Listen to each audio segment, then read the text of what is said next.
السلام علیکم ورحمۃ اللہ وبرکاتہ۔ ان الحمد للہ نحمده ونستعینه ونستغفره ونؤمن به ونتوکل علیہ ونعوذ باللہ من شرور انفسنا ومن سیئات اعمالنا من يهده الله فلا مضل له ومن يضلل فلا هادي له وأشهد أن لا إله إلا الله وحده لا شريك له وأشهد أن محمدا عبده ورسوله صلى الله عليه وسلم. أما بعد فإن خير الحديث كتاب الله وخير الهدي هدي محمد صلى الله عليه وسلم وشر الأمور محدثاتها وكل محدثة بدعة وكل بدعة ضلالة وكل ضلالة في النار.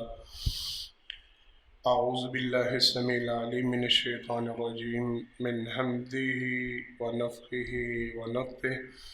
بسم الله الرحمن الرحيم. شهر رمضان الذي أنزل فيه القرآن هدى للناس وبينات من الهدى والفرقان. ہر قسم کی تعریفات حمد و ثنا اللہ رب العالمین کے واسطے خاص ہیں. انگن لا تعداد بے شمار درود و سلام ہو امام الانبیاء حبیب کبریا جناب محمد مصطفیٰ صلی اللہ علیہ وسلم کی ذات گرامی پر. حضرات محترم، ماہ رمضان کی آمد ہے. انشاءاللہ العزیز اللہ کی توفیق سے آج سے 3 یا 4 دن کے بعد ہمیں اس ماہ مقدسہ کا داخلہ نصیب ہوگا. اللہ رب العالمین سے دعا ہے مالک مجھے، آپ کو، ہمارے اہل و عیال کو، اعزاء و اقارب کو، دوست احباب کو، سب کو ایمان، صحت، سلامتی کے ساتھ اس ماہ مقدسہ کا داخلہ عطا فرمائے. اور اللہ ہمیں اس ماہ مبارکہ کی ساری رحمتوں برکتوں سے پوری طرح مستفیض ہونے کی توفیق عطا فرمائے. حضرات محترم، کوئی بھی خاص پروگرام ہو، خاص معاملہ ہو، خاص میٹنگ ہو، خاص وقت ہو، ہم سب کی اس کے لیے کچھ نہ کچھ پریپریشن ہوتی ہے، کوئی تیاری ہوتی ہے، سوچ اور فکر کے تانے بانے الجھے ہوتے ہیں، اور ہم اپنی اپنی قوت، طاقت، استطاعت کے مطابق اس کے لیے تگ و دو میں مصروف ہوتے ہیں. کوئی کاروباری میٹنگ ہو، کسی سے کاروباری حوالے سے کوئی لینا دینا یا معاملہ ہو، ہم باقاعدہ اس کے لیے پہلے اپنی ذہن سازی کرتے ہیں، پلاننگ کرتے ہیں. ابا جان رحمہ اللہ کہا کرتے تھے جو وکیل گھر سے تیاری کر کے نہیں جاتا وہ ہمیشہ ہار کا منہ دیکھ کے آتا ہے. کامیاب وہی ہوتا ہے جو باقاعدہ تیاری کے ساتھ میدان میں اترتا ہے. ہمارے گھر میں کسی مہمان نے آنا ہو، کوئی خاص گیسٹ ہو، اس کے آنے سے پہلے ہی ساری تیاریاں شروع ہو جاتی ہیں. کوئی پروگرام ایونٹ خاص ہو تو کئی دن پہلے تیاریاں شروع ہو جاتی. یہ جو ایونٹ آ رہا ہے، یہ جو خاص ایک موقع ہماری زندگیوں میں انشاءاللہ العزیز اللہ کی توفیق سے آ رہا ہے، میں کہا کرتا ہوں یہ تو وہ خاص ایام ہے، یہ تو وہ خاص موقع ہے کہ جس کی تیاری اللہ رب العالمین کیا کرتے ہیں. کہ مالک اس ماہ مبارکہ کے آنے سے پہلے جنت کو سجانے کا باقاعدہ حکم دیا جاتا ہے، جو انتہائی خوبصورت ہے. میری اور آپ کی سوچ سے بڑھ کے وہاں پہ نعمتیں اور سارے معاملات. کسی آنکھ نے ایسا کچھ دیکھا نہیں، کسی دماغ نے ایسا کچھ سوچا نہیں، کسی کان نے ایسا کچھ سنا نہیں. جو کچھ وہاں پہ موجود اور اس کو بھی تیار کیا جاتا ہے، وہ کیا تیاری ہوتی ہوگی. باقاعدہ طور پر اس ماہ مبارکہ کی آمد کے ساتھ ہی اس کے سارے دروازوں کو کھول دیا جاتا ہے. جہنم کے دروازوں کو بند کیا جاتا ہے، شیطان یعنی باقاعدہ طور پر اللہ رب العالمین کی طرف سے بھی تیاری کی جاتی ہے۔ آج انشاءاللہ العزیز اللہ کی توفیق سے میں نے اور آپ نے جو باقی ماندہ 4 دن ہیں یا 3 دن ہمیں ملیں گے، ان کے حوالے سے پلاننگ کرنی ہے، یہ سوچ اور فکر بنانی ہے۔ ہم نے رمضان میں داخل ہونا ہے تو کیسے ہونا ہے، رمضان سے پہلے ہماری تیاری کیا ہوگی، رمضان سے پہلے ہماری پلاننگ کیا ہوگی، اور ہم نے رمضان کو انشاءاللہ العزیز کس طرح گزارنا۔ آج کا موضوع یہ ہے۔ اللہ سے دعا ہے اللہ جو حق سچ بات کہنے سننے کو ملے، مالک مجھے اور آپ کو اس پہ عمل کرنے کی توفیق عطا فرمائے۔ اس نیت اور ارادے کے ساتھ سننا ہے کہ جو صحیح بات سننے کو ملی ہم سارے اس پہ عمل کریں گے انشاءاللہ۔ حضرات محترم، سب سے پہلی چیز، سب سے پہلی بات جو آج کے موضوع کے حوالے سے جسے ڈسکس کرنا ہے، ایک بات اچھی طرح ذہنوں میں بٹھائیں۔ انسانی زندگی میں 2 چیزیں، 2 بھوک، 2 خواہشات، میں نے شاید پہلے کبھی آپ کو یہ بات بتلائی ہو، ہمیشہ ہر انسان کی زندگی میں 2 چیزیں بنیادی حیثیت رکھتی ہیں، 2 ایسی خواہشات ہوتی ہیں، 2 ایسی بھوک ہوتی ہے جو کسی بھی خیر یا شر کی ابتدا بنتی ہیں۔ بڑی توجہ کے ساتھ سمجھیے گا۔ ایک بھوک ہوتی ہے جسمانی بھوک، پیٹ کی بھوک، انسان کو غذا کی ضرورت ہوتی ہے، دن میں 3 مرتبہ یا 2 مرتبہ ہم کھانا کھاتے ہیں۔ کوئی بھی انسان 6 سے 7 دن اس سے زیادہ بغیر کھائے پیے زندہ نہیں رہ سکتا، اگر کھانا نہ ملے بندہ مر جاتا ہے۔ یہ جسم کے لیے، صحت کے لیے یا انسان کے لیے اس قدر ضروری ہے۔ پہلی بھوک انسان کے پیٹ کی بھوک ہوتی ہے، اگر یہ پوری نہ ہو رہی ہو انسان ہر غلط راستے کو اختیار کرنے کی طرف چل نکلتا ہے، وہ حرام کی طرف جاتا ہے، وہ لوٹ مار کی طرف جاتا ہے، وہ چوری ڈکیتی کی طرف جاتا ہے، وہ راہزنی کی طرف آتا ہے، وہ اپنوں کا حق چھیننے کی طرف آتا ہے، وہ حلال حرام کے فرق کو بھول جاتا ہے۔ یہ ساری کنڈیشنز ہوتی ہیں جب یہ بھوک انسان کے نفس کے اوپر سوار ہو جائے، انسان کے اوپر حملہ آور ہو جائے، آؤٹ آف کنٹرول ہو جائے، بندے کے پاس سے بات باہر ہو جائے۔ ایک کنڈیشن تو ایسی بھی آتی ہے جب اسلام بھی اس بات کی اجازت دے دیتا ہے کہ آپ کی بھوک آپ کے اوپر اس قدر طاری ہو چکی ہے، آپ کے پاس وسائل نہیں ہے، آپ کے پاس کھانے پینے کے لیے نہیں ہے، اور آپ کو اپنی جان کا خطرہ ہے، اللہ کی طرف سے بھی پرمیشن مل جاتی ہے کہ آپ صرف اس مقدار میں حرام لے سکتے ہیں جس سے آپ کی جان بچ جائے۔ یہ اس قدر سنگین معاملہ، توجہ کے ساتھ میری بات کو بڑا سمجھیے گا۔ دوسری بھوک ہوتی ہے نفسانی، انسان کی جنسی خواہش۔ اللہ رب العالمین نے اس کا جائز طریقہ رکھا ہے، انسان کی اہلیہ زوجہ، وہ اس کے لیے نکاح کی صورت میں ایک جائز رستہ ہے۔ جب یہ بھوک شہوت بڑھنی شروع ہو جائے، انسان کو اپنے پیغانے کی پہچان ہی نہیں رہتی، حلال حرام کی تمیز نہیں رہتی، عزت کی اس کو پرواہ نہیں رہتی، اللہ کے قوانین کی اس کو پرواہ نہیں رہتی، وہ ان کو توڑنے کی طرف لپکتا ہے۔ وہ نہیں دیکھتا محرم رشتہ کون سا، غیر محرم رشتہ کون سا، وہ نہیں دیکھ رہا ہوتا کہ میرا اپنا کون ہے، میرا بیگانہ کون ہے، وہ نہیں دیکھ رہا ہوتا کہ معاشرے پہ اس کے کیا امپیکٹ ہے اور کیا اثرات ہے، وہ نہیں دیکھ رہا ہوتا کہ اس کے بعد میری عزت کیا رہ جائے گی دنیا والوں کی نگاہ میں، اللہ کی نگاہ میں، کیا مقام رہ جائے گا، کیا حیثیت رہ جائے گی، بھول جاتا ہے سارا کچھ۔ جب یہ بھوک انسان کے اوپر سوار ہو، بڑھ جائے، شہوت طاری ہو جائے، اللہ اکبر۔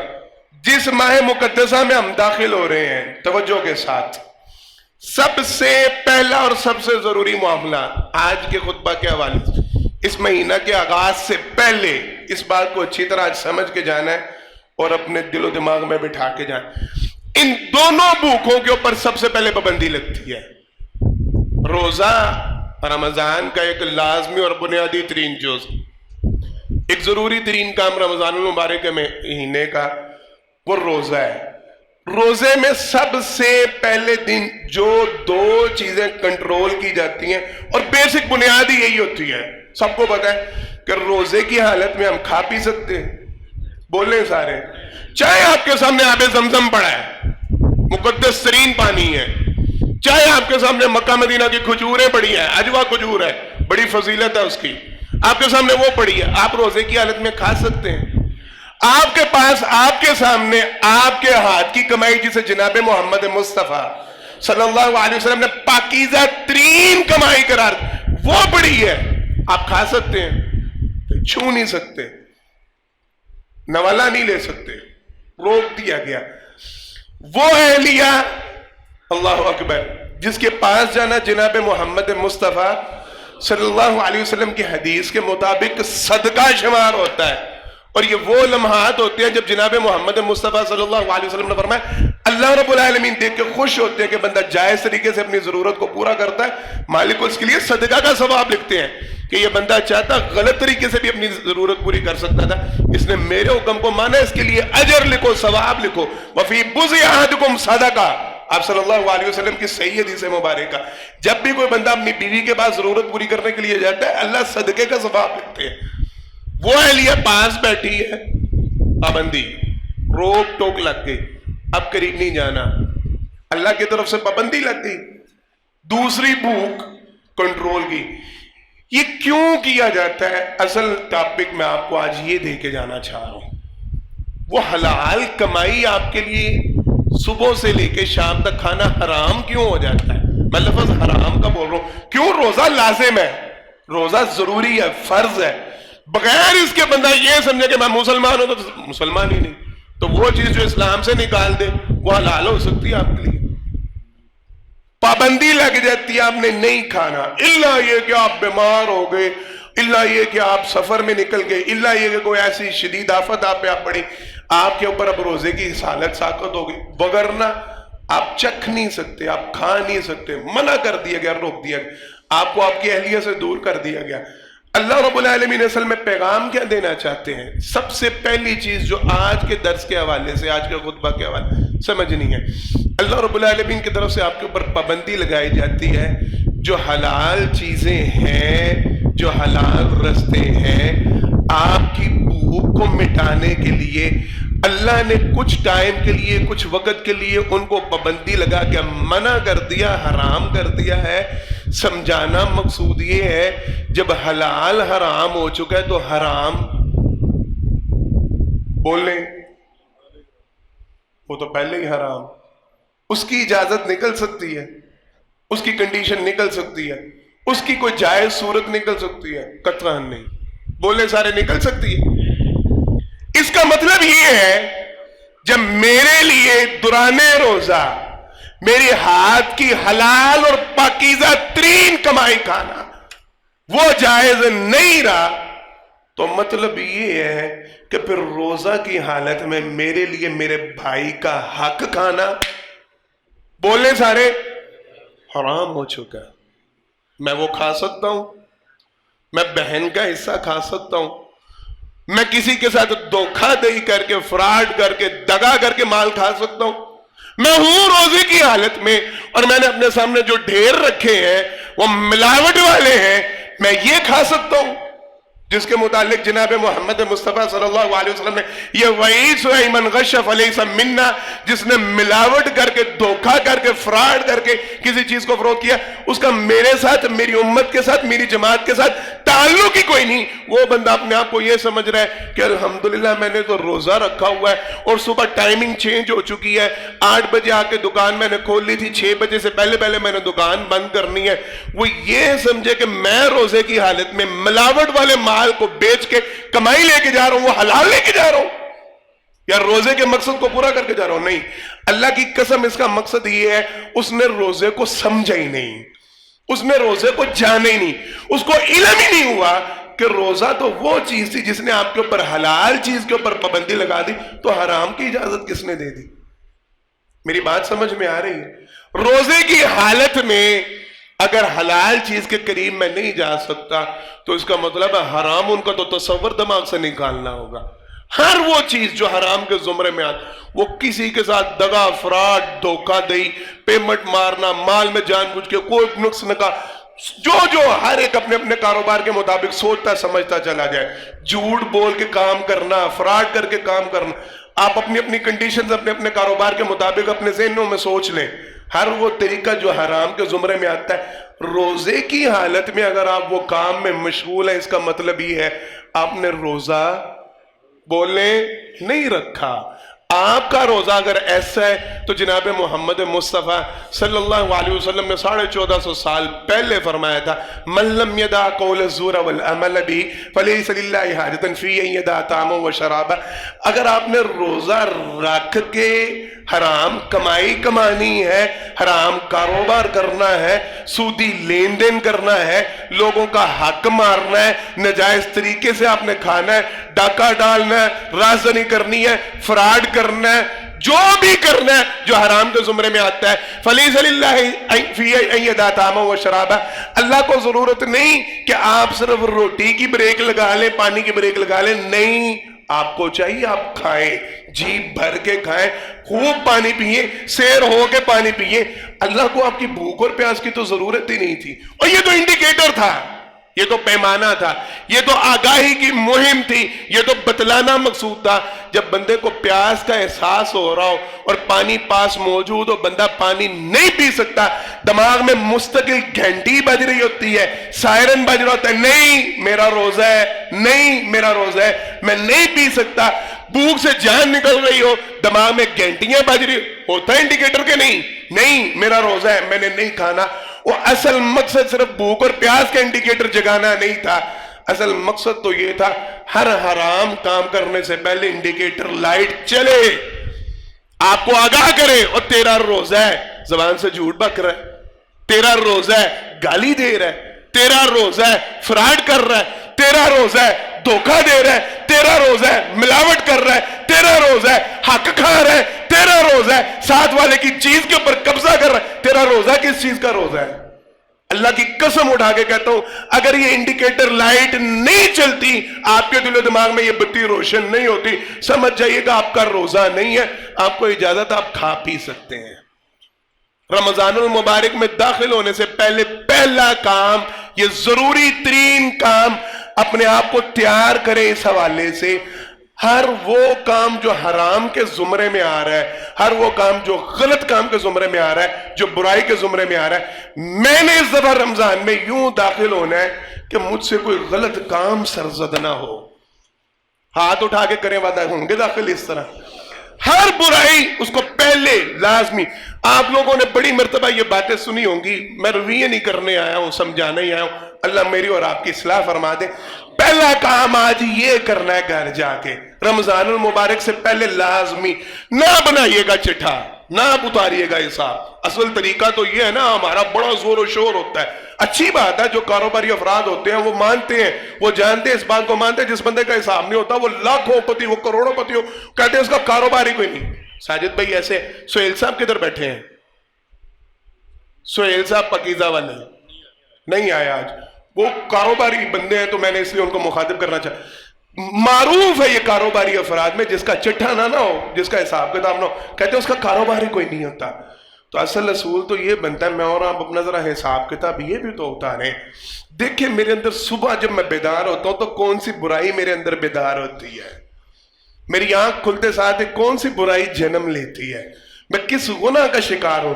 میں گھر سے نکلتا ہوں تو کن برائیوں کا شکار ہو کے جاتا ہوں. میں دکان پہ پہنچتا ہوں، دفتر پہ پہنچتا ہوں تو میری زبان سے کیسے کیسے پھول جھڑتے ہیں، اور میں کن کن گناہوں میں ملوث ہوتا ہوں. میں دفتر سے لوگوں کے ساتھ میل ملاقات کی طرف جاتا ہوں تو کن گناہوں کا شکار ہوتا ہوں. میں کھانا کھانے بیٹھتا ہوں تو میں کن گناہوں اور برائیوں کا شکار ہوتا ہوں. میں گھر واپس بیوی بچوں میں پلٹتا ہوں تو مجھ سے کون کون سے گناہ سرزد ہوتے ہیں. میں رات کو بستر پہ سونے کے لیے آتا ہوں تو میرا جسم کن کن گناہوں سے آلودہ ہو چکا ہوتا ہے.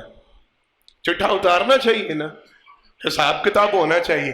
اللہ کی قسم کرنے کا کام تو یہ ہے، اپنا حساب کتاب اتاریں، دیکھیں کہ میں روزانہ کن کن گناہوں کا شکار ہو رہا ہوں، کون کون سی کمی کوتاہی، نمازیں پڑھ رہا ہوں نہیں پڑھ رہا، نیکی کا کام کر رہا ہوں نہیں کر رہا، لوگوں کو تلقین کر رہا ہوں نہیں کر رہا، قرآن کریم کی تلاوت کر رہا ہوں نہیں کر رہا، جھوٹ بول رہا ہوں سچ بول رہا ہوں، حلال کما رہا ہوں حرام کما رہا ہوں، کیا کر کے رہا ہوں میں.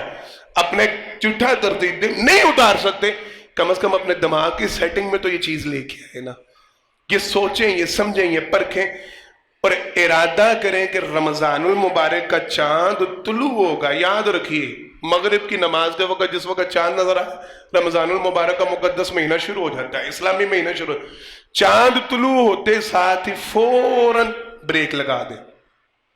آج کے بعد، اب کے بعد یہ برائی میں نے کاؤنٹ کی تھی جو مجھ میں تھی، میں نے اب ان برائیوں میں نہیں پڑھنا.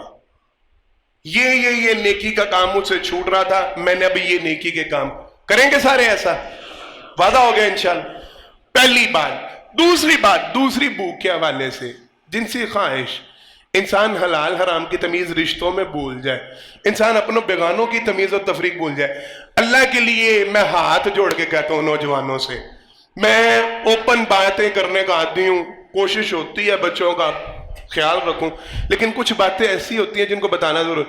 اللہ کی قسم اٹھا کے کہتا ہوں جناب محمد مصطفیٰ صلی اللہ علیہ وسلم، سب کے صلی اللہ علیہ وسلم، ان کی تعلیم پتہ ہے کیا ہے، ان کا حکم پتہ ہے کیا ہے. قرآن کریم کی طرف پہلے آ جاتے ہیں. 22واں سپارہ، وَمَن يَقْنُتْ مِنكُنَّ لِلَّهِ وَرَسُولِهِ وَتَعْمَلْ صَالِحًا نُؤْتِهَا أَجْرَهَا مَرَّتَيْنِ وَأَعْتَدْنَا لَهَا رِزْقًا كَرِيمًا. یا نساء النبی لستن، وہاں پہ آگے جا کے الفاظ ہے فَلَا تَخْزَعْنَ بِالْقَوْلِ فَيَطْمَعَ الَّذِي فِي قَلْبِهِ مَرَضٌ وَقُلْنَ قَوْلًا مَّعْرُوفًا. آسان ہو گیا 22واں سپارہ. قاری صاحب ایسے ہی ہے. جملہ پتہ ہے کیا ہے؟ او بیبیو، جب کوئی غیر محرم، کون؟ پھر بولے کون؟ سگا کزن، سگے چچا کا بیٹا، سگی پھپھو کا بیٹا، سگے ماموں کا بیٹا، سگی خالہ کا بیٹا. فلا تخزعن بالقول، جب تم سے بات کرنے لگے، اللہ کی قسم اٹھا کے کہتا ہوں، میں نے جو ترجمہ سیکھا، میں نے جو اپنے اساتذہ سے تفسیر پڑھی، وہ کہتے ہیں یہ اپنے دانتوں میں کوئی پینسل، انگلی، کوئی چیز دے لے. آواز کلیئر نہیں تھی میری، تھوڑا سا فرق تھا. وہ کہتے ہیں اپنے دانتوں میں انگلی دے لے، کوئی پینسل دے لے، کوئی چیز دے لے. سامنے سننے والا بندہ اس کی اصل آواز کو نہ پہچان پائے. فَيَطْمَعَ الَّذِي فِي قَلْبِهِ مَرَضٌ، یہ نہ ہو اس کے دل میں نہیں، سمجھیے گا بات کو، اس بی بی کے دل میں نہیں جس سے گفتگو کر رہی ہے، ہو سکتا ہے اس کے دل میں کوئی مرض ہو. اللہ کہتے ہیں وہ اس کے لیے فتنے کا باعث نہ بن جائے. غیر محرم سے جب بات کرنی ہے تو زبان کو نرم نہیں رکھنا، سخت کر لینا. یہ حکم ہے. مفسرین نے ایک حوالہ تو یہ دیا، منہ میں کوئی چیز رکھ لے، بولنے کا انداز تبدیل کر لے، بگاڑ لے اپنی آواز. دوسرا انہوں نے کہا فلا تخزعن، بالکل سادہ ترجمہ یہ ہے، نرم لہجہ نہ رکھے، کرختگی سے بات کرے، بولے کیا کام ہے، کیوں کال کی ہے، یہ انداز ہو. حکم کون دے رہا ہے؟ بولے قرآن، اللہ کی طرف سے حکم نازل ہو رہا ہے. اور اللہ کی قسم ہو روزے کی حالت میں اور پیکج چل رہا ہو، شرم کی بات نہیں ہے. اور جس بی بی کی آواز کو سننا کانوں میں سیسا ڈالنے کے مترادف، جس کو چھونا جناب محمد مصطفیٰ صلی اللہ علیہ وسلم نے فرمایا تمہارے لیے بہتر یہ ہے تمہارے جسم میں لوہے کی کیلیں گاڑ دی جائیں، وہ گوارا کر لینا، کسی غیر محرم کو چھونا گوارا نہ کرنا. تمہاری میٹنگز چل رہی ہوں، تمہاری گفتگو چل رہی ہو، تمہارا ہنسی مذاق چل رہا ہو، تم بیٹھ کے آپس میں لڈو کھیل رہے ہو موبائل پہ، ہو رہا ہے یہ سارا کچھ کہ نہیں ہو رہا؟ بول لیں. روزے کی حالت میں ہمارا بہترین مشغلہ ہے جوانوں کا، واٹس ایپ پہ بیٹھے ہیں، فیس بک پہ بیٹھے ہیں، ٹویٹر پہ بیٹھے ہیں. اور اللہ کا واسطہ دے کے کہتا ہوں، اللہ کی قسم اپنے روزوں کو ضائع نہیں کرنا. اور جب سگی بیوی حرام ہو جاتی ہے، آپ اس کے قریب نہیں جا سکتے، تو جو ہے ہی حرام ان سے گفتگو کیسے حلال ہو جاتی ہے؟ ان سے گفتگو شنید کیسے حلال ہو جاتی؟ جناب محمد مصطفیٰ صلی اللہ علیہ وسلم کی واضح حدیث ہے. آپ صلی اللہ علیہ وسلم نے فرمایا روزہ دار کے لیے جائز نہیں کوئی ایسی لچر گفتگو کرنا، ایسی فوش بات کرنا جو اس کی شہوت کو ابھارنے کا سبب بن سکے. آپ غیر محرم خاتون سے بات کر رہے ہیں، تک کی کیا بنتی ہے آپ کی بات چیت کرنے، اس کے ساتھ لگے رہنے کی؟ نہیں. ہاتھ اٹھا کے وعدہ کریں گے اجتناب سارے انشاءاللہ. جو نہیں کر رہے وہ بھی ہاتھ اٹھا لیں، اللہ سب کو محفوظ رہنے کی. اجتناب کرنا ہے، کوئی ضرورت نہیں. غیر محرم کی کال آتی ہے بند کریں، لعنت بھیج، اس کو منع کریں. میں روزے کی حالت میں اس طرح کی واہیات گفتگو نہ سننا پسند کرتا ہوں، نہ بات چیت کر سکتا. میں نہیں بات کر، یہ چٹ چیٹ کا سلسلہ بند کریں، یہ سارے اور یہ کام رمضان سے پہلے کریں. یہ نیت اور ارادہ پہلے، یہ سوچ اور فکر پہلے بنائیں. میں نے رمضان میں داخل ہونا ہے تو میں نے گندگی کی حالت میں داخل نہیں ہونا، میں نے غلاظت کے ساتھ نہیں جانا، میں نے اپنے آپ کو پاکیزہ کر کے. اللہ اکبر. وہ اللہ رب العالمین نے تو حکم دیا جب آؤ مسجدوں کی طرف. قاری صاحب آیت ذہن میں ہے، خذوا زینتکم عند کل مسجد. اللہ رب العالمین نے حکم دیا جب بھی اللہ کے گھر کی طرف جاؤ تو زیب و زینت اختیار کر کے جاؤ، صاف ستھرے کپڑے پہن کے جاؤ، پاک صاف ہو کے جاؤ. یہ حکم ہے قرآن کریم کا. اور جب اتنا مقدس مہینہ داخل ہو اور اس میں گندگی کے لتھڑے ہوئے داخل ہو، یہ بات سمجھ میں آتی ہے؟ جس رب نے اپنے گھر میں پاکیزگی کے ساتھ آنے کا، اس رب نے اپنے مہینہ میں گندگی کے ساتھ داخل ہونے کا حکم دیا. نہیں نہیں نہیں، پہلے صفائی کریں، پہلے تیاری کریں، پہلے نجاستیں دور کریں، پہلے غلاظتیں کریں گے سارے انشاءاللہ. پہلا کام رمضان المبارک کے حوالے سے ان دو چیزوں کا خاص اہتمام. اپنی جسمانی جتنی غلاظتیں گندگیاں وہ دور کریں، اپنی روحانی جتنی گندگیاں غلاظتیں وہ دور کریں، اپنے آپ کو پریپیئر کریں، اپنے آپ کو تیار کریں. اس دفعہ رمضان میں داخل ہونا ہے تو صاف ستھری حالت میں، پاکیزہ حالت میں. دوسری بات، وقت کم ہے. جناب محمد مصطفیٰ صلی اللہ علیہ وسلم کی حدیث مبارکہ، میں نے آپ کو ایک دفعہ صلہ رحمی پہ درس دیا تھا، تب میں نے آپ کو یہ بات بتلائی تھی. سرور کائنات صلی اللہ علیہ وسلم کی واضح حدیث ہے.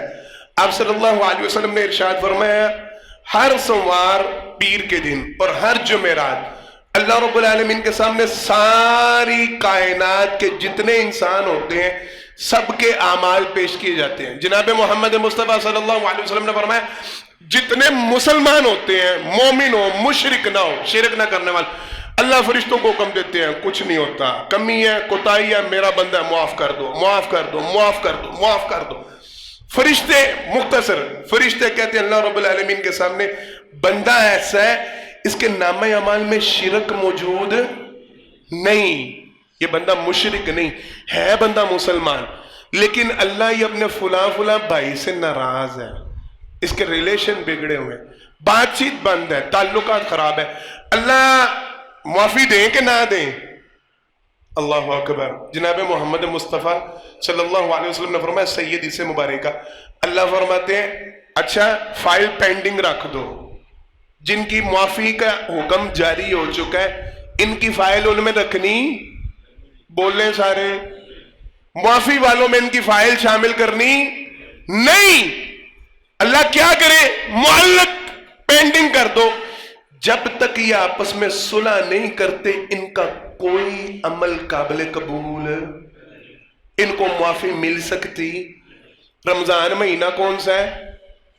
مغفرتوں کا، معافیوں کا، اللہ سے معافی لینے کا مہینہ.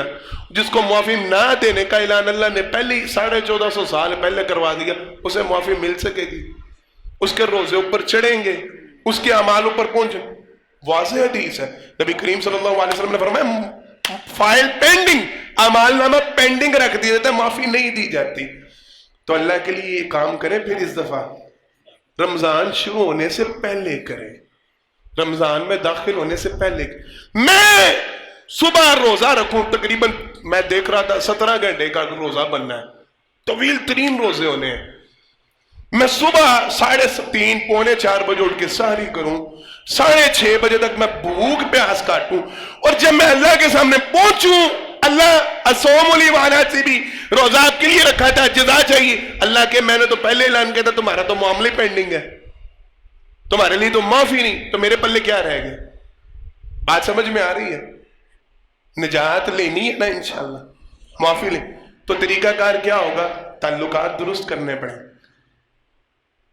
دوسرا کام، لازمی ترین کام، آج ہی جائیں اپنے گھروں میں جا کے دیکھیں. اللہ کی قسم ہم نے بے تکی لڑائیاں طول دے رکھی ہیں، کوئی مقصد ہی نہیں پیچھے. پوچھ کے دیکھ لیں، گھر والوں سے پوچھیں، اماں ابا کو بٹھا کے، بہن بھائیوں سے بٹھا. آپ کی ناراضگی کو اتنے ماہ ہو گئے، اتنے سال ہو گئے، کو بیچ میں نتیجہ پینڈنگ ہے، کو آپ نے لینا دینا باقی رکھا ہوا ہے، کہ اس کے اوپر آپ نے صلح کو موقوف رکھا ہوا ہے کہ نہیں پہلے یہ کام ہوگا تو صلح ہوگی. اللہ کی قسم اکثریت کا جواب نہ میں ہو. ہمارا کوئی مطالبہ نہیں ہوتا، ہماری کوئی شرط نہیں ہوتا، ہمارا کوئی مقصد ہی نہیں ہوتا. بے تکی بس او اسی بلایا سی او نہیں سننا ہے ہوں نہیں تو ان پھر کی کریے دوبارہ بلا لو بیاہ ایک باری پھر کرا لو یہی ہے نا تو مقصد تو پیچھے ہے ہی نہیں پیچھے کوئی دم تو ہے ہی نہیں بات کی بیتوں کا گھسیٹ رہے ہیں باتوں کو اللہ کے لیے جا کے ان کو ختم کریں اپنے رشتہ داروں کی لسٹ دیکھیں گھروں میں جا دیکھیں دوست احباب کو دیکھیں جان پرکھ والوں کو دیکھیں میں یہ بات کہا کرتا ہوں لوگ مجھ سے پوچھتے ہیں کوئی بندہ ایسا برا ٹکر گیا ہے کوئی بندہ ایسا بدفطرت آپ کے ساتھ شامل ہو چکا ہے آپ سمجھتے کہ نہیں اس کے ساتھ تعلقات رہیں گے ریلیشن رہیں گے مجھے خراب کرے گا اس کے ساتھ کیا ہاں جس کا ساتھ آپ کو گناہ پہ مجبور کرتا ہے آپ کو احساس ہوتا ہے کہ ہاں اس کے ساتھ میرا ریلیشن نہ تو میں گناہ گار ہو رہا ہوں میں گناہ میں بڑھ رہا ہوں میں برائی کی طرف بڑھ رہا ہوں ٹھیک ہے اس کے ساتھ بائیکاٹ ہی رکھیں اس کے ساتھ کٹ آف ہی رکھیں اس کے ساتھ جن رشتہ داروں کی طرف سے آپ کو یہ تو امید ہے ان کے ساتھ ریلیشن بنا تو یہ نقصان پہنچا کم از کم سلام دعا کی حد تک ضرور کریں فون کریں کال ملائیں پاس جانا پڑتا ہے جائیں جا کے کہ جناب میرا دل آج کے ساتھ آج کے دن آپ کے ساتھ مکمل صاف ستھرا میرے دل میں آپ کے لیے کوئی برائی نہیں جو پچھلا معاملہ تھا میں اس کی معذرت چاہتا ہوں اگر آپ کے دل میں کوئی ہے معاملہ مجھے معاف کر دیں میری طرف سے آپ کے لیے معافی آج کے بعد میرے دل میں آپ کے لیے کوئی اتنی سی بات کے اٹھ کے آ جائیں وہ معاف کرتے ہیں ان کی ذمہ داری نہیں معاف کرتے اگر تو کوئی حق ذمہ ہے وہ حق کا مطالبہ کرتے ہیں وہ حق دیں اگر آپ کے ذمہ کوئی حق نہیں معافی مانگے معاف کر دے سو بسم اللہ نہیں معاف کرتے وہ ان کا سر درد ہے یہ بات اچھی طرح میں مختصر بیان کر رہا ہوں لوگ بڑی دفعہ یہ سوال کرتے اصرار کریں معافی مانگے معاف کر دے سو بسم اللہ نہیں معاف کرتے اب ان کا معاملہ اور اللہ کا معاملہ میں اور آپ رمضان میں اس کنڈیشن میں داخل ہو ہمارے دل میل سے صاف ہو ہمارے دل حسد سے صاف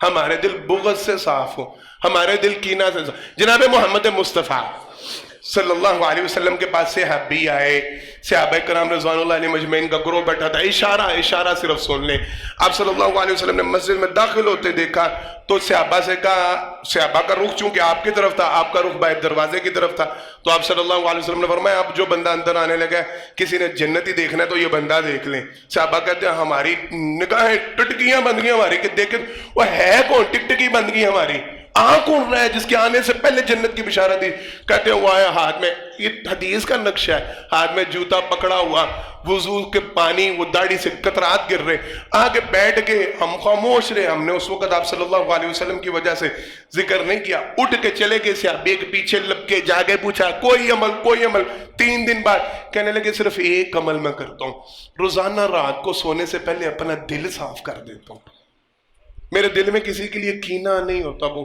دن میں 100 مرتبہ ایسے معاملے ہوتے ہیں کسی کے ساتھ اونچ نیچ ہو جاتی ہے کوئی مجھے برا بلا بول دیتا ہے کسی کو میں غلط کر جس کے ساتھ جو معاملہ ہوتا ہے میں رات سونے سے پہلے کلیئر کر کے سوتا ہوں اپنا دل صاف کر کے سوتا ہوں انہوں نے کہا اللہ کی قسم باقی جتنے عمل تو کر رہا تھا وہ سارے تو ہم بھی کر رہے تھے یہ ایک عمل تو نے ایسا بتایا جو ہم نہیں کر رہے اور مجھے پورا یقین ہے تجھے دنیا کے اندر جو جنت کی بشارت ملی ہے اس عمل کی وجہ سے ملی ہے رمضان ایسا داخل ہو پھر ہم ہاتھ اٹھا کے وعدہ کریں انشاءاللہ رشتہ داریاں جوڑیں گے انشاءاللہ منائیں گے ساروں ناراض اپنے معاملات کو لٹکنے تو نہیں دیں گے انشاءاللہ یہ ضروری ترین کام منگل کا دن آنے سے پہلے کریں جس کے ساتھ بائیکاٹ تھا کٹ آف تھا سلام دعا کر کے ان کے ساتھ اپنا معاملہ صاف کریں تاکہ رمضان کے محنت کوششیں ضائع نہ ہو تیسری بات رمضان المبارک صرف اپنے روزے اپنا کھانا پینا اپنی گراسری کے لیے نہیں آتا یہ بڑی توجہ طلب بات ہے یاد رکھیں جناب محمد مصطفیٰ صلی اللہ علیہ وسلم کی احادیث آپ رمضان المبارک کے حوالے سے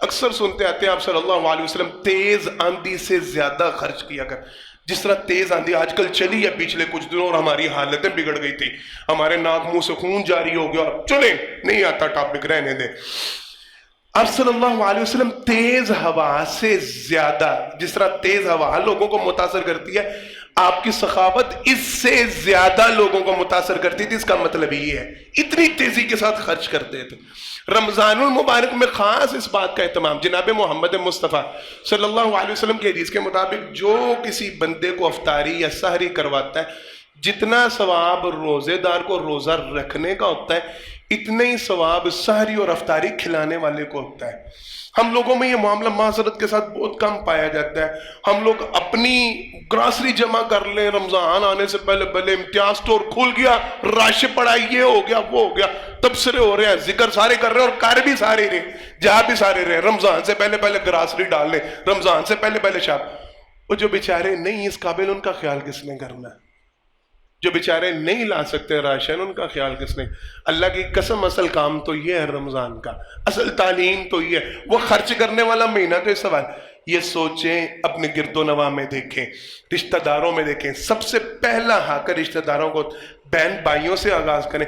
کوئی بہن ایسی تو نہیں ہے، چچا زاد بہن ہو، خالہ زاد بہن ہو، ماموں زاد بہن ہو، یا سگی میں ایسی میری کوئی بہن تو نہیں کہ جس کے گھر صبح سحری کے لیے کھانے کا سامان نہیں ہوگا۔ میری کوئی ایسی بہن یا بھائی تو نہیں ہے کہ جن کے گھر میں افطاری کے وقت سامان موجود نہیں۔ اللہ کی قسم میرے سامنے 10 ڈشیں پڑی ہوں اور میری بہن کے گھر یا میرے بھائی کے گھر بچے پانی کے ساتھ روزہ، تو میرے لیے ڈوب مرنے کا مقام نہیں ہے، اور میرا روزہ کائے کا روزہ ہے؟ میں نے روزے کو سمجھا تو کیا سمجھا؟ مجھے بھوک اور پیاس کی شدت جو محسوس کروا کے احساس دلوایا گیا تھا، اور بندے تیرے پاس تو سارا کچھ تھا، تجھے تو پتا تھا کہ ابھی اذان ہوگی اور تو سارا کچھ ٹھوس لے گا۔ ان کا تو سوچ، جن کے پاس اذان ہونے کے بعد بھی کھانے کے لیے کچھ نہیں ہوگا، ان کا کس نے سوچنا ہے؟ اگر میں نے نہیں سوچنا تو روزے کا کوئی فائدہ۔ یہ لازمی ترین کام کریں، محلے میں چکر لگائیں، گھروں میں دیکھیں، جھانکیں، پرکھیں، کون سا گھرانہ ایسا جن بیچاروں کے پاس گراسری کے لیے سامان خریدنے کے لیے پیسے نہیں، ان کے گھروں میں رمضان سے پہلے راشن۔ ہمارے ہاں ایک عجیب سسٹم ہے راشن تقسیم کرنے کا، معذرت کے ساتھ جو کر رہے ہیں بہت اچھا کر رہے ہیں، اللہ سب کو توفیق دے، لیکن اللہ کے لیے سائلین کا انتظار نہ کیا کریں۔ اعلان کر دیا فلاں مسجد میں راشن کے پیکٹ رکھ دیے گئے ہیں، جن جن کو ضرورت ہے وہاں پہ آ کر۔ شرم کی بات ہے، ڈوب مرنے کی بات ہے۔ جناب محمد مصطفیٰ صلی اللہ علیہ وسلم کا یہ طریقہ تو نہیں ہوا کرتا تھا، وہ یوں بلا کے ذلیل کر کے تو نہیں تھے دیا کرتے، یوں لائنیں تو نہیں تھی لگا کرتی، یوں کیمپ نہیں تھے لگا کرتے کہ آپ کو ضرورت ہے تو ساروں کے سامنے اور لائن میں لگ کے اور نہیں۔ اور تمہارے پیغمبر کا حکم تو یہ تھا دایاں ہاتھ خرچ کرتا تو بائیں کو خبر نہیں ہونی چاہیے۔ کس کے ہوتا ہے دایاں اور بایاں ہاتھ؟ ایک ہی بندے کا، بولیں۔ اور سمجھانا مقصود یہ تھا تیرا دایاں ہاتھ خرچ کرتا تو تیرے بائیں ہاتھ کو بھی نہ پتا چلے سجے ہاتھ نے دیا کیا ہے، اور تم لائنیں لگا رہے ہو، تم مسجدوں میں بلا رہے ہو، تم اعلان کر کر کے ذلیل کر کر کے اور تصویریں کہیں گے نہیں نہیں نہیں نہیں، یہ کام نہیں کرنا، اللہ کی قسم یہ حرکتیں نہیں کرنا۔ جائے جا کے لوگوں کے گھروں میں جائیں، جا کے وہاں پہ دیکھیں، بلکہ آپ کو ضرورت ہے وہاں پہ خاموشی کے ساتھ پکڑیں، وہاں پہ دیکھ، عزت نفس محفوظ رہے، بچے ماں باپ کی نگاہ کا سامنا کر سکے، رشتہ دار سے نگاہ ملا سکے، یہ نہ کہ تمہیں تو فلانی جگہ پہ لائن میں کھڑے، وہاں اخبار میں تصویر آئی تم تو اس تصویر میں راشن کی لائن میں کھڑے، مسجد میں اعلان ہوا تمہیں تو میں نے راشن کی لائن میں لگے دیکھا۔ اس طرح عزتوں کو رسوانا کریں گے یہ کام، ہاتھ اٹھا کے وعدہ۔ اچھا ایک کام آپ کو اور بتاتا ہوں، ضروری نہیں ہے کہ آپ نے 3.5 4 5 ہزار کا راشن ہی دینا ہے، یہ لازم آپ کے پاس 50 روپے ہیں، 100 روپے ہیں، 200 روپے ہیں، ایک وقت کا کھانا کسی کے گھر جا کے پکڑا ہے، وہ اتنا تو کر سکتے ہیں نا سالے، بولیں اتنا تو ہم کر نہیں لیں گے، 100 روپیہ 200 روپیہ لے کے کسی غریب کے گھر جا کے کھانا پکڑایا، آج سحری میری طرف سے کرنی۔ سوچیں، میں آپ کو آدھا منٹ دے رہا ہوں، اللہ کی قسم ذرا تصور کی نگاہ سے اس کو غور کریں، آپ کو لذت و سرور ابھی محسوس ہوگا۔ جا کے کسی کا دروازہ ناک کر کے نا تو ان کے گھر افطاری کا سامان دے کے کہنا آپ کی مہربانی آج افطاری میرے سامان سے کرنا، کیا سرور ہو۔ اللہ کی قسم یہ راشن کے پیکٹ آپ بھول جائیں گے جب دینا یوں شروع، خاموشی کے ساتھ چپ کر کے دروازہ نہ کرنا، ان کو پکڑا کے آنے، افطاری آج آپ نے میری طرف سے کرنی ہے، صبح سحری آج آپ نے میری طرف سے کرنی ہے۔ یہ طریقہ کار ہے، یہ سحری اور افطاری کا، یہ لازمی اہتمام کریں، غریبوں کا، یتیموں کا، مساکین کا، ان کا خیال۔ آخری بات اور بات انشاءاللہ العزیز ختم، اللہ کے لیے اپنا ٹائم ٹیبل ترتیب دیں۔ میں ہر دفعہ ہر رمضان سے پہلے آپ کو یہ کہا کرتا ہوں، یاد رکھیں معروف عربی کا مقولہ ہے جو وقت کو ضائع کر دیتا ہے وقت اس کو ضائع کر دیتا ہے۔ یہ لازمی ترین کام ہوتا ہے، پہلے سے ترتیب دیں، لازمی ترین کام۔ کوئی بندہ ایسا نہیں، آپ جتنے پنکچوئل بندے دیکھ لیں، جتنے کامیاب افراد دیکھ لیں، آپ کو ان کا ٹائم ٹیبل نظر آئے گا، آپ کو ان کی لسٹ ہے نہ آپ بنانے والے ہوں۔ آپ اپنی زندگیوں میں ہر بندہ کہیں نہ کہیں پنکچوئل ضرور ہوتا ہے، جہاں پہ مصیبت سر پہ پتہ چل جائے، سرکاری دفتر سے صبح کال ہے، کوئی پراپرٹی کا ربڑ ہے، کوئی سیل ٹیکس کا ربڑ ہے، کوئی بجلی کے بل کا ربڑ ہے، تو کیا ہوتا ہے؟ فجر کے وقت نادرا کے آفس کے باہر لائنیں ہوتی ہیں، بولیں لائنوں میں لگ جاتے ہیں، کیوں؟ رش ہو جانا، یہ ہو جانا۔ اس وقت جاگا جاتا ہے، سارا ٹائم ٹیبل شیڈول اپنے آپ ترتیب آ جاتی ہے، اپنے آپ سارے بندے سیدھے ہو جاتے ہیں، 8 بجے دفتر کے باہر لائن میں اپنے آپ لگ جاتے ہیں۔ اللہ کے بندوں، رمضان کے حوالے سے ٹائم ٹیبل پہلے سے لکھ کے رکھیں، اتنے بجے میں نے سونا ہے، اتنے بجے میں نے اٹھنا ہے، اتنے بجے میں نے سحری کرنی ہے، اتنے بجے میں نے قرآن کریم کی تلاوت کرنی ہے، روزانہ اتنا قرآن پڑھنا ہے، اتنا میں نے صدقہ و خیرات روزانہ کرنا ہے، اتنی میں نے لوگوں کے ساتھ نیکی کے معاملات کرنے ہیں، ان برائیوں سے میں نے باز رہنا ہے، سارا شیڈول بنا ہے۔ میں نے تراویح یہاں پہ پڑھنی ہے، اتنا ٹائم تراویح کے لیے، رات کی عبادت کے لیے اتنا وقت، اور پڑھے اس کا فائدہ کیا ہوگا؟ سنیں حدیث، جناب محمد مصطفیٰ صلی اللہ علیہ وسلم نے فرمایا، ایک بندہ نیت کرتا ہے، ارادہ کرتا ہے، میں رات کو اٹھوں گا اور اٹھ کے نوافل پڑھوں گا۔ سرور کائنات صلی اللہ علیہ وسلم نے فرمایا یہ نیت کر کے سو گیا، رات اس کی آنکھیں نہیں کھلی، فجر کے وقت اذان نہیں ہوئی، اس کی آنکھ کھلی، آپ صلی اللہ علیہ وسلم نے فرمایا اب تہجد پڑھنے کا تو ٹائم ہی نہیں، ٹائم تو گزر گیا۔ نبی کریم صلی اللہ علیہ وسلم نے فرمایا اس نے نیت کی تھی، اس نے شیڈول بنایا تھا، اس نے ترتیب رکھی تھی، اللہ کی طرف سے جو نیند ہے اس کے اوپر صدقہ ہو گئی، اس کو بغیر پڑھے اللہ وہ سارا اجر و ثواب عطا فرما دیں گے جو اس کو پڑھ کے ملنا تھا۔ میں اس لیے کہہ رہا ہوں شیڈول پہلے بنا لیں۔ میں نے اس دفعہ رمضان میں انشاءاللہ عزیز قرآن کریم کا اتنا مطالعہ کرنا ہے، میں نے انشاءاللہ عزیز قرآن کریم ترجمے کے ساتھ اتنا پڑھنا ہے، میں نے اتنی تفاسیر پڑھنی ہے، میں نے اتنی حدیث پڑھنی ہے، میں نے رات کی عبادت یوں کرنی ہے، میں نے صبح یوں گزارنی ہے، میں نے دن یوں گزارنا۔ آپ ترتیب بنا لیں، پروگرام بنا لیں، اللہ عمل کی توفیق دے دیں گے تو انعام ہی انعام، نہ بھی ملی کم از کم ہمیں ہماری نیت کا اجر تو مل جائے گا نا انشاءاللہ، کریں گے سارے انشاءاللہ۔ یہ لازمی ترین کام کرنے ہیں۔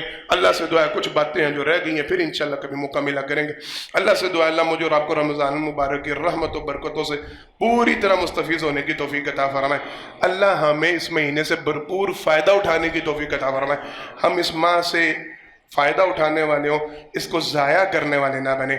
آخر دعوانا الحمدللہ رب العالمین۔ إن الحمد لله نحمده ونستعينه ونستغفره ونؤمن به ونتوكل عليه ونعوذ بالله من شرور أنفسنا ومن سيئات أعمالنا من يهده الله فلا مضل له ومن يضلل فلا هادي له وأشهد أن لا إله إلا الله وحده لا شريك له وأشهد أن محمدا عبده ورسوله صلی اللہ علیہ وسلم۔ حضرات محترم، پہلے خطبہ جمعہ میں اللہ کی توفیق سے رمضان المبارک میں داخل کس طرح ہونا ہے اس حوالے سے چند ایک باتیں کی گئی۔ پہلی بات یہ سمجھانے کی کوشش کاوش کی گئی ہے اللہ کے لیے رمضان سے پہلے اپنے نفس میں، اپنے اعمال میں، اپنے اجسام میں موجود غلاظت ان کو دور کریں۔ ہر وہ گناہ کا کام جو آپ کو محسوس ہوتا ہے کہ یہ گناہ کے زمرے میں آتا ہے، اپنے آپ کو اس سے دور کرنے کی کوشش کریں۔ ہر وہ نیکی کا کام جس سے آپ دور رہ رہے تھے، رمضان سے پہلے شیڈول بنائے کہ انشاءاللہ اس رمضان میں نے یہ نیکی کے کام۔ مثال کے طور پہ کسی بندے کو جماعت کے ساتھ نماز پڑھنے کی عادت نہیں، وہ ابھی سے پروگرام بنا لے انشاءاللہ اس رمضان ساری نمازیں با جماعت ادا کریں سارے انشاءاللہ ساری نمازیں با جماعت۔ میں پڑھ رہا تھا تو میں دیکھ رہا تھا تابعین تبع تابعین، صحابہ کرام رضوان اللہ علیہم اجمعین، ان کی تو ساری نمازیں با جماعت ہوتی تھی۔ تابعین تبع تابعین میں بھی عمل ملتا تھا۔ سعید بن مسیب رحمہ اللہ، ان کے متعلق میں نے پڑھا، میں نے سفیان غوری ان کے متعلق میں نے پڑھا کہ وہ کہتے تھے 40 سال تک ہم نے نماز یوں ادا کی کہ اذان کے وقت جب مؤذن اذان کہنے لگتا ہم مسجد میں موجود ہوتے تھے۔ نماز با جماعت رہنا دور کی بات، وہ کہتے تھے ہم اذان مس نہیں کرتے تھے۔ 40 سال اس طرح عبادتیں انہوں نے کی ہوئی۔ تو میں اور آپ، نبی کریم صلی اللہ علیہ وسلم کی ایک حدیث ملتی ہے، آپ صلی اللہ علیہ وسلم نے فرمایا جس بندے نے صرف 40 دن، کتنے دن؟ 40 دن نماز تکبیر تحریمہ، تکبیر اولا جسے کہتے ہیں، اس کے ساتھ ادا کی، یعنی تکبیر کہی گئی تو وہ مسجد میں موجود تھا۔ آپ صلی اللہ علیہ وسلم نے فرمایا اللہ کی طرف سے 2 برات، 2 آزادیاں، 2 چھٹکارے اس کے لیے لکھ دیے جاتے ہیں۔ پہلی بات نبی کریم صلی اللہ علیہ وسلم نے فرمایا اللہ کی طرف سے لکھ دیا جاتا ہے یہ بندہ منافق نہیں ہو سکتا، ساری زندگی کے لیے اللہ کی طرف سے لکھ دیا جاتا ہے یہ کبھی بھی منافق نہیں ہوگا۔ دوسری بات پتہ ہے کیا ہے؟ سرور کائنات صلی اللہ علیہ وسلم نے فرمایا جس نے 40 دن مسلسل نماز تکبیر اولا کے ساتھ ادا کی اللہ جہنم سے آزادی لکھتے ہیں، بندہ کبھی بھی جہنم میں نہیں جا سکتا۔ 30 دن رمضان کے ڈال لیں، 10 دن 7 اور میں ڈال، مشکل عمل ہے، اللہ کی قسم آسان کریں گے کوشش سارے، یہ کوشش کریں۔ نمازیں جماعت کے ساتھ نہیں پڑھ رہے تھے، جماعت کے ساتھ نمازیں پڑھنا، قرآن کریم کی تلاوت کم تھی یا نہیں تھے کر رہے، کرنا شروع کر دیں۔ پہلے قرآن ترجمہ تفسیر کے ساتھ نہیں پڑھا تھا، اب پڑھنا شروع کر دیں۔ پہلے کبھی حدیث کی کتاب پڑھی نہیں، دیکھی نہیں، مطالعے نہیں کیا، نام ہی نہیں پتا حدیث کی کتاب ہوتی کون سی ہے، گھر میں حدیث کی کوئی کتاب لیں، چھوٹی کتابیں لیں، 100 حدیث کی کتابیں بے شمار ملتی ہیں نقبۃ الحدیث کے نام پہ، اور بڑی حدیث کی کتاب وہ لے ہیں، چھوٹے چھوٹے کیلنڈر ملتے ہیں حدیث کے وہ لے۔ صبح شام کے اذکار نہیں کرتے تھے، وہ کرنا شروع کرتے، نماز کے بعد تسبیحات پڑھے بغیر بھاگ جاتے تھے، سوچ لیں اب انشاءاللہ رمضان میں تسبیحات پڑھ کے جائیں۔ نوافل پڑھنے کی عادت نہیں تھی، فرض پڑھتے تھے، فرض پڑھ کے بھاگ جاتے تھے، سنتیں اپنانا شروع کر دیں، نوافل کی پابندی شروع، جو نیکی آپ کے ذہن میں آتی ہے پہلے نہیں ہو رہی تھی، پہلے نہیں، اس کو بڑھانا شروع کر دیں۔ ایک کام جو گناہ ہو رہا تھا مائنس کرنا شروع کر، جھوٹ بولتا تھا یار اب نہیں بولنا، فراڈ کرتا تھا یار اب نہیں کرنا، دھوکہ دیتا تھا اب نہیں کرنا، کسی کا حق مارا ہوا تھا یار واپس کر دو، کیا کرنا رکھ کے، ساری نیکیاں اپنے اندر، غیبت، چغلی، گالی گلوچ مائنس کرنا شروع کریں، اب یہ کام نہیں کرنا، اب یہ، اللہ کی قسم اس طرح رمضان گزارے، پہلے دوسرے روزے میں آپ کو زندگی جینے کا مزہ آنے لگے گا، آپ کو خود احساس ہونا شروع ہو جائے گا کہ میں واقعی رمضان میں آیا ہوں، میرے اندر رمضان کی طرف، ورنہ یہ کیا ہوا صبح اٹھے سحری کھائی سو گئے مر گئے، مغرب ٹائم اٹھے پھر اٹھ کے کھانا کھایا پھر پڑے رہے، یہ تو کوئی روزہ نہیں، اور نہ ہی ایسے رمضان کا کوئی فائدہ۔ اللہ مجھے اور آپ کو صحیح معنوں میں رمضان سے فائدہ اٹھانے کی توفیق عطا فرمائے۔ ایک بات، دوسری بات یہ کہا گیا کوشش کریں لوگوں کو اپنے ساتھ ساتھ لوگوں کی ضروریات کو پورا کرنے کی کوشش کریں، لوگوں کے گھروں میں جا کے ان کی ضروریات کو پورا کریں، بلائیں نہیں، لائنیں نہ لگوائیں، شرمندہ نہ کریں، لوگوں کے گھروں میں جا کے ان کی ضروریات کو پورا کرنے کی کوشش کریں، نیکی کے کاموں میں، خیر کے کاموں میں بڑھنے کی کوشش کریں۔ یہ رغبت کا مہینہ، سخاوت کا مہینہ، جتنا ہو سکتا ہے، جیسا ہو سکتا ہے اللہ کے راستے میں خرچ کریں، آپ کو جتنی توفیق ملتی ہے، جتنی استعداد ملتی ہے اللہ کے راستے میں دیں۔ اور کافی باتیں ہوئی، وقت اب مکمل ہو چکا ہے، اللہ سے دعا اللہ مجھے اور آپ کو جو کہا جو اس پر عمل کرنے کی توفیق عطا فرمائے۔ جتنے بیمار ہیں اللہ سارے بیماروں کو شفائے کاملہ واجلہ عطا فرمائے، جتنے پریشان حال اللہ سب کی ساری پریشانیاں دور فرمائے۔ محترم اعجاز سونی صاحب حافظ اللہ، ان کے حوالے سے پیغام ملا، پہلے سے طبیعت کافی بہتر ہے، اللہ ان کو مکمل شفائے کاملہ واجلہ عطا فرمائے، ان کی اہلیہ کو مکمل شفائے کاملہ واجلہ عطا فرمائے۔ جتنے مسلمان فوت ہو چکے ہیں اللہ سب کی مغفرت فرمائے، سب کی قبر کو جنت کا باغ بنائے، سب کے درجات کو بلند فرمائے۔ اگلا روزہ انشاءاللہ، اگلا جمعہ جو ہمارا آئے گا وہ انشاءاللہ رمضان المبارک میں ہوگا۔ ساتھیوں سے گزارش ہے اذان سے پہلے آئیے گا، اذان کے بعد آنے والوں کی حاضری نہیں لگتی۔ اب تو سہولت ہے، لاک ڈاؤن کی وجہ سے آپ کی دکانیں ویسے ہی بند ہیں، دفاتر بند ہیں، یہ بہانہ نہیں بن سکتا کہ دفتر سے آتے لیٹ ہو گئے، اسکول کالج سے لیٹ ہو گئے یا دکان سے لیٹ ہو گئے۔ اللہ کے لیے اذان سے پہلے آنے کی کوشش کیجیے گا، اللہ مجھے اور آپ کو عمل کرنے کی توفیق عطا فرمائے۔ بارک اللہ لنا ولکم بالقرآن ونفعنا وإياكم بالآیات والذکر الحکیم، انہ تعالی جبار کریم ملک بر رؤوف الرحیم، سبحان ربک رب العزۃ عما یصفون وسلام علی المرسلین والحمد للہ رب العالمین۔